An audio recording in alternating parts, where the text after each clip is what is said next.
kodwa nje ababukela abangafanele bekwazi ukuthi umthandeni ufana nengane yami, umthandeni ufana nomfowethu omncane wokugcina kwethu, yabo into enjalo. Indlela esiqala esibrande ngayo umsebenzi wakhe nokuba uzofike kulesi siphetho kusona namhlanje. Ngangazi ukuthi uzegcina sengumhlelo omcimbi omkhulu kangaka ahlanganisa abantu abaningi kangaka. ngoNkulunkulu ke izinto ke zihamba kusamba kuye kuthiwa kusasalaziwe kusuke kushiya into enje.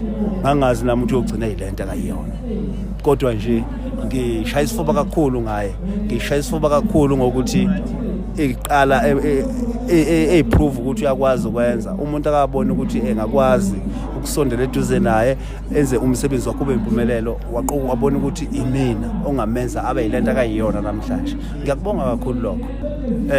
Masuke sifunda kuthisha, uthisha mayesifundisa engasifundisa su 100 eclassini, kodwa mhlasimba angeke seqe ku 17, angeke seqe ku 17 esiyokuthatha sonke lokho kade kusho, uyabo. Mhlasimbe mhlambe soba 5, mhlambe sibe u9, kodwa ngisho ukuthi mina engikwenza kungcono kakhulu kunabafuthi sasenabo kumgqumeni.